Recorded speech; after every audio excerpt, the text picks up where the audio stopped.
গল্পের নাম মলডাঙ্গা বনকাটির রাতের শিব মন্দির। মলডাঙ্গা বনকাটির গাঁ একেবারে শান্ত, সবুজ আর নিরিবিলি একটা গ্রাম। গ্রামের মাঝখানে আছে এক পুরনো কিন্তু খুবই পবিত্র শিব মন্দির। মন্দিরটার চারপাশে গাছপালা ঘেরা, আর সন্ধ্যা নামলেই মন্দিরের ঘণ্টাধ্বনি শোনা যায় দূর দূর পর্যন্ত। প্রতিদিন রাত্রে সেখানে পুজো হয়, ধূপ, প্রদীপ, ঘণ্টা আর শঙ্খের আওয়াজে যেন গোটা গ্রাম জেগে ওঠে ভক্তির আলোয়। মন্দিরের একপাশেই আছে গ্রামের সবচেয়ে পুরনো কাপড়ের দোকান, টিংলু কাপড় ঘর। দোকানদার টিংলু খুব হাসিখুশি মানুষ।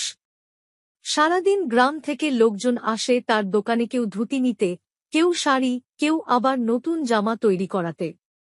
টিংলু সবাইকে মিষ্টি হেসে অভ্যর্থনা জানায় আর বলে, এই গাঁয়ের মানুষই আমার পরিবার। দোকানের সামনেই আছে এক লম্বা ধুলোমাখা রাস্তা, যেটা মন্দিরের দিক থেকে চলে গেছে গ্রামের বাইরে পাহাড়ের দিকে।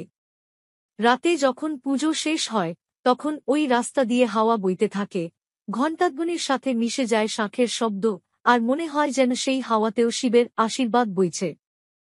একদিন রাত্তিরে পুজো শেষে টিংলু দোকান বন্ধ করে বাড়ি ফিরছিল। রাস্তার ধারে হঠাৎ এক আলো ঝলমল করে উঠল। সে থেমে গেল। দেখল শিব মন্দিরের উপরে এক নীলচে আলো জ্বলছে, যেন কেউ দুধে ভেজা চাঁদের আলো ঢেলে দিয়েছে আকাশ থেকে। মুহূর্তে চারদিক নিস্তব্ধ হয়ে গেল, শুধু পোকামাকড়ের ডাক শোনা যাচ্ছিল। টিংলু ভয়ে নয়, ভক্তিতে কাঁপছিল। সে মাথা নিচু করে প্রণাম করল, হে মহাদেব, তুমি যেন এই গাঁয়ের সকলকে রক্ষা করো।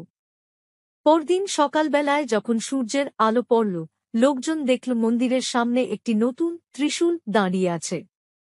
কেউ জানে না সেটা কে বসিয়েছে, কবে বসিয়েছে, কিন্তু সবাই বিশ্বাস করে সেই রাতে মহাদেব স্বয়ং মলডাঙ্গা বনকাটিতে এসেছিলেন। সেই থেকে আজও গ্রামের মানুষ বিশ্বাস করে, যখনই রাত্রে ঘণ্টা বাজে আর হাওয়া বইতে থাকে টিংলুর দোকানের সামনে দিয়ে, তখন কোথাও না কোথাও শিবের আশীর্বাদ ছুঁয়ে যায় প্রতিটি মানুষের হৃদয়।